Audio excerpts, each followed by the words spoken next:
Comrade Govind Pansare लिखित शिवाजी कोण होता या पुस्तकावरून झालेल्या वादावरून आदित्य ठाकरेंनी संजय गायकवाडांवरती काल टीका केली होती। संजय गायकवाड यांनी शिवरायांचा इतिहास वाचला असता तर शिवाजी महाराजांनी गद्दारांना काय सजा दिली होती हेही कळलं असतं। या गद्दारांना पळतानाही हजारदा विचार करावा लागला असता अशी टीका आदित्य ठाकरेंनी केली होती।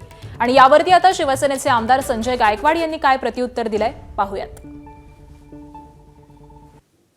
खरंच त्यांनी वाचलं असतं ना की छत्रपती शिवरायांनी गद्दारांना काय सजा दिली होती, तर या घाबरट लोकांना पलटाना पण 4 वेळा विचार करायला लागला असता।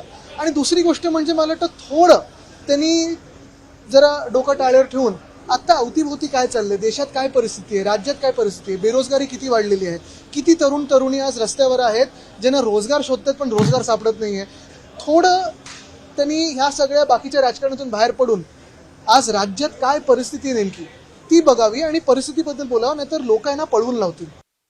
आम्ही शिवरायांची पुस्तकं वाचलेली आहेत आणि आमच्या रक्ताच्या थेंबात थेंबात कणात कणात छत्रपती शिवाजी महाराज आहे आणि त्यांचा आदर्श डोळ्यासमोर ठेवूनच आम्ही आमच्या सगळ्या वाटचाली त्या ठिकाणी करतो। पण तुम्ही ज्या काँग्रेस आणि जी काँग्रेस मुघलांच्या आणि निजामांच्या विचाराने चालते त्यांच्यासोबत तुम्ही हात मिळवणी केली, त्यांच्यासोबत तुम्ही गेले, तुम्ही शिवरायांच्याच नाही बाळासाहेबांच्या विचाराला तिरंजी दिली। तुम्ही आम्हाला काही शिकवण्याची आवश्यकता नाहीये। मुघलांसोबत आणि आदिलशहासोबत ज्यांनी संधान साधलं त्या विचाराच्या काँग्रेससोबत तुम्ही गेल्यामुळे आम्हाला शिवराय शिकवण्याची कोणी आम्हाला आवश्यकता नाही। एबीपी माझा, उघडा डोळे बघा नीट।